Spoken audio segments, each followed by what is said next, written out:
Hello and welcome to yet another episode of Global Chit Chat, the show where we talk about matters pertaining to the global avenue and where India basically stands in this whole sea of so much news that is coming out in the global arena. And always, on the show is with me, Tridivesh Singh Many. Tridivesh, welcome back to Global Chit Chat once again.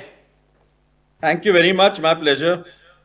So Tridivesh, let's start with something which is very, if we talk about very close to us in terms of geopolitics and also in terms of the crises that are going on in Pakistan. So we have seen, there have been, images coming in, there have been, videos coming in, people running after these trucks that are carrying wheat and, just trying to buy just one bag of wheat. And then the major crisis, like all the big cities in Pakistan, they face this huge crisis of electricity, so how do you view this? Like, what is the strategy for Pakistan moving forward? The kind of the kind it is trying to portray itself on the global map, and then what is happening back at home. These are two different stories happening in Pakistan. First of all, if you look at the debt crisis and so on, it's been building over a period of time. Right now, the problem is that historically, if you look at post-Pakistan, if you look at Pakistan over the last 75 years, you see, first it was very dependent upon the US. Okay, and of course, strategically, it was. You can say that the relationship between the US and the Gulf countries was equally important, but in economic terms, naturally, the US, especially during the Cold War era and so on and so forth, the US was much closer. Then, over the past 2 decades, there has been a change, and gradually, the ties with the US have been deteriorating. And ever since Trump became president, they become transactional. So, in fact, he had withdrawn the military assistance. Even from a geopolitical point of view, he didn't give, apart from the Afghanistan issue, which is important, but generally, even to some extent, the relations between the Pakistan army and the Pentagon also deteriorated. So, in the meanwhile, Pakistan China ties improved significantly. They were always cordial, but in the economic sphere, naturally, once ties with the US deteriorated, so they had to substitute. And then you have the China Pakistan economic corridor, as a result of which, China's involvement in Pakistan increased far more. And but what has happened is that the CPEC has not gone per plan, right? And that's one issue. And like many other countries, this issue of debt trap, this has been flagged in the context of Pakistan as well. Now to add to this, obviously you had floods in October, which further worsened to some extent. The uh, there was an argument that yes, the economy was stabilizing with the external assistance, and the improvement of ties between Pakistan and the US and the West also, it was believed to help the economy. But as I said, with the floods and other crises, these things have not really. I mean, the economy is certainly not benefited, and uh, it's on the brink. And the other thing which you also need to look at is that even the conditions, the conditionalities with regard to the IMF, while at April, May 2022 was when the present PM had Shehbaz Sharif had taken over. At that time, there was elbow room to take tough decisions. Now there is limited room, and there was a debate also, in fact, within the ruling PML, and whether decisions, these decisions regarding removal of certain subsidies, some were taken, but that it was argued that these are not easy decisions to take, and politically they will have an impact. So, I mean, be that as it may, as I said, there's a combination of factors. There's a long-term problem. There's a historical problem. When I say long-term, it's over the last 10, 15 years as far as the economy is concerned. Historical is the dependence upon external forces. Now, the present crisis, uh, it seems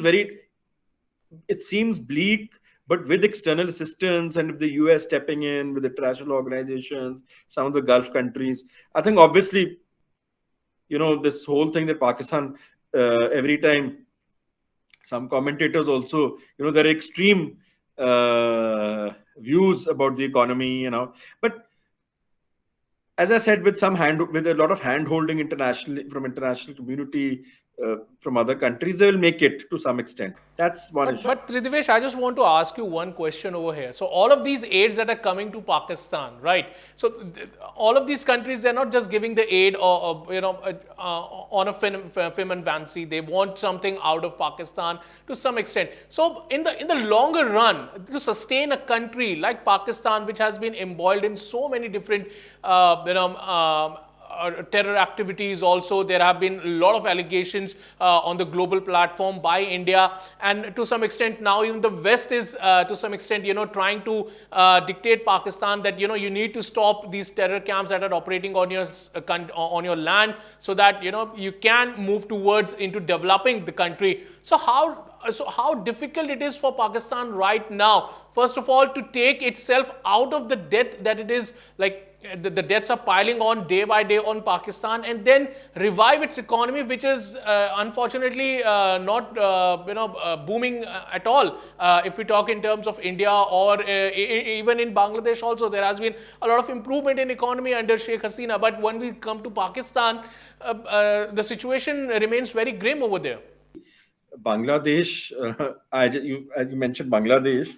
Bangladesh is an example of how you balance out. So it's taken and benefited from India. It has a good relationship with China, but it's benefited from. You see, once you're on that path of economic progress, there may be other domestic issues, and every country has them. There's no doubt about that. But the basic problem is two things. One, this rentier culture, and I may add that there are some. If you look at the commentary in Pakistani papers, this point has been flagged for very long. In fact, even political parties, I mean, when out of power, and this has been flagged, and even former Prime Minister Nawaz Sharif has repeatedly said about trade, not aid, alluding to trade with India, for instance. Right. So this thinking has, in fact, I was going to come to that point only when so that there is a belief that now there's serious questioning by the Pakistani elite themselves. I'm not talking about the policy makers. I'm talking about commentators who may be part of the failure and who were policy makers. That you need to look within. You can't just keep on. First, you were dependent upon the US, then China, then the Gulf, and now if you look at it, even not just China and US, but even the Gulf is imposing conditionalities. In fact, last year, it was all these countries had said that it's only when the IMF gives a go ahead, that once Pakistan renews its talks with the IMF, that the Gulf would assist Pakistan, or even China would assist Pakistan. China, which wants to create an alternate economic model globally, also had conditionalities based on Western institutions. So nobody is going to help you. I mean, there'll always be some strings attached. So you have to look within. And as I said earlier, yes, there has been a rethinking within also about even ties with the neighbors. I mean, to be fair, it's not as static as some of our media channels would want to project. There is a thinking there, but this takes time, and this also requires a collective. I mean, even in the region as a whole, there should be less of a zero-sum approach. You see, I mean, there are lessons not just for Pak, but the whole of South Asia. And even, I think, if India, for instance, takes the lead in South Asia, India also will not need to, if it emerges as a regional leader with respect, not just out of compulsion, that will be beneficial even for India. And I think, hope in the long run, at least, even, I mean, just since we're talking about South Asia, at least there can be, even if you don't have that utopian ideal sort of relationship, at least there can be a normal relationship. And I think for Pakistan, certainly a better economic relationship with other neighbors, not just India, with the whole of South, that is much better, and that is much more possible also. So Pakistan needs to look. One of the mistakes that Pakistan has perpetually made is looking outside. And this thing this policy of first going towards the Middle East also in the 1970s, that has also posed to be a major problem. So things, within, there needs to be introspection and all that. Only then things can move forward. Every time you may get international assistance, for the time being, you may have some window dressing and all that, but a long-term policy change is needed. And as I said, geopolitics, there has been use of the term geoeconomics repeatedly in the past few months. In fact, even by the former Pakistan Army chief. But do they really? I mean, the fact is that are they willing to put it into practice? That's what needs to be seen. Very true. They need to, understand where is it going forward for them with all the economic crisis, with all the things that is happening. But so, like we were talking about Pakistan, but let's come a little bit more closer to home.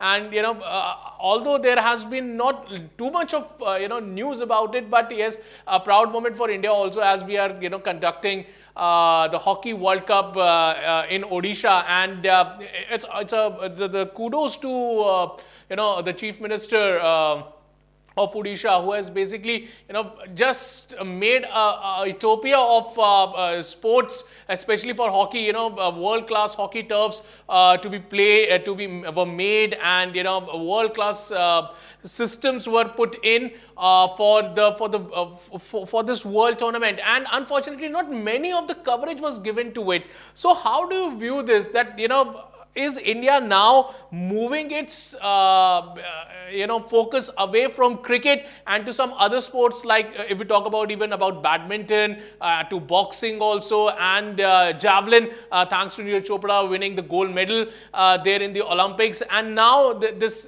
sprawling infrastructure in Odisha for the Hockey World Cup. Yeah. So you see, this is very important for Odisha itself, because there's this concept which we have referred to about para-diplomacy, about states playing an important role in foreign policy. So there are three things which you need to look at. The first is, obviously this will benefit Odisha. I mean, obviously within India it has emerged as an important, certainly in the sphere of hockey, it is along with states like Punjab and Haryana. Now you can say that it's obviously the nursery for hockey in that sense.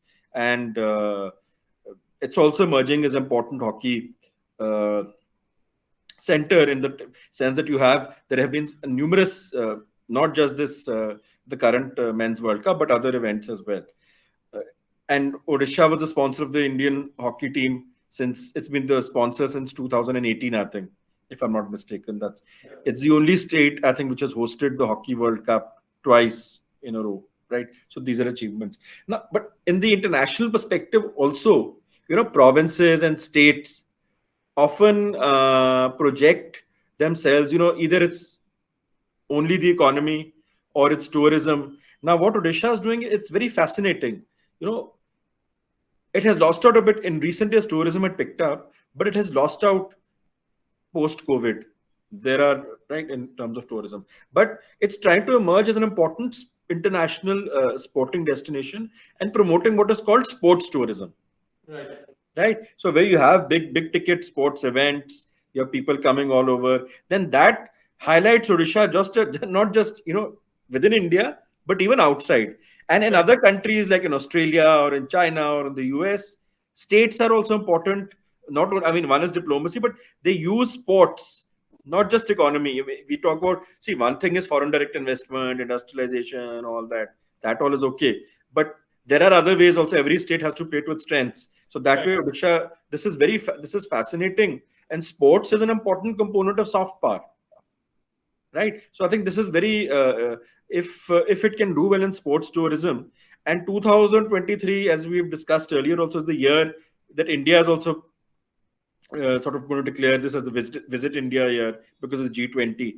So if Odisha can specialize in, in sports tourism, it would be a big achievement. And they have also been encouraging more innovation in the area of sports. They've also been encouraging startups and entrepreneurs. So I think it's very important, not just, you can't look at it only from the lens of sport, but from the state as a whole, and also from a global perspective. Because, I've mentioned about para-diplomacy, and Odisha, as it is, has been very active in reaching out specifically, for instance, to Southeast Asian countries to build people-to-people ties, to strengthen economic linkages. So this is a very important development holistically. Correct, very true, and that coming from a state which is every year being marred by cyclones. There is always a cyclonic storm every year in a state like Odisha, and to be very honest, the government over there has dealt very swiftly with providing facilities to the people also. So yes, adding one more feather to its cap in terms of providing better sports infrastructure, and of course it will also help in terms of the country also building a great infrastructure for hockey in coming years.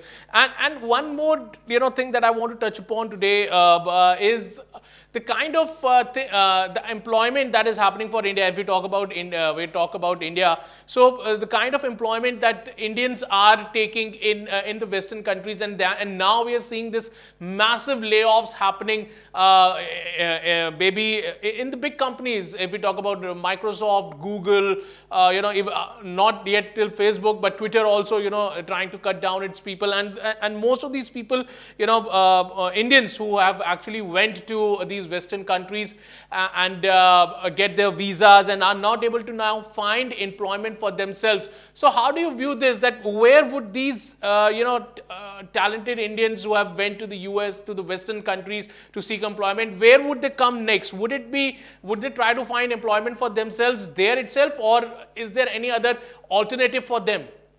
Yeah, that's a very good question. I think this actually brings up 2 points. One is that it's often Western countries, they believe that international students come only to take jobs. Correct. Right. So this a number of obviously large number of these people who have been laid off now would have probably been they must have studied there. So they have contributed to that economy, but now obviously they're being laid off, right? So this is reversed that way.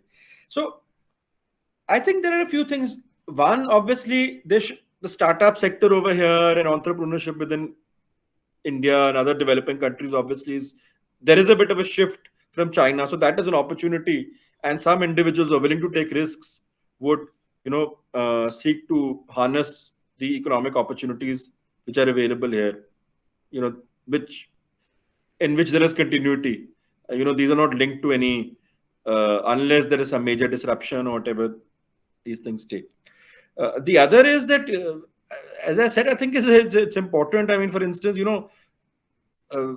this countries like UK and all, they are also not going ahead with the FTA. They're saying that we don't want to basically change the.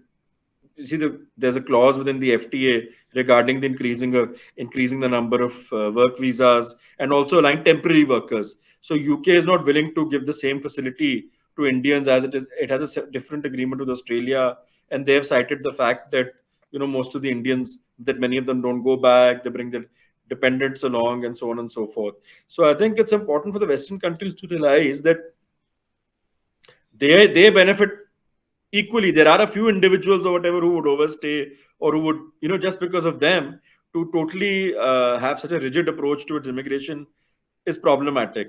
Now, as it is, with this, rigid, inflexible approach of certain countries, as it is, Indians are beginning to look at other countries. But if you have more and more layoffs, then you will have to start looking at other alternatives. And, countries like, for instance, obviously, for very long, UAE has been encouraging over the past year. If you look at the golden visas and all we've discussed, UAE has been encouraging talent. Even Japan is now saying that, okay, graduates from the top few hundred, top few universities of the world, that they can stay on in Japan, and they would want to attract them. Then they have issues, population issues themselves because of lack, right? So they're trying to attract talent. So I think a lot of these professionals from India also would start looking at other countries. So it's okay. I mean, there's no harm still, obviously, in studying in the West, where there's a strong research ecosystem benefiting to whatever extent you can. But they will start looking at other countries, and obviously, Canada so far has been quite open, but other countries will begin to now. So as you've seen what is happening in UK, US, and even the IT sector, all these changes are taking place. I don't think that Indian professionals in the IT sector will stay away from looking at alternative opportunities.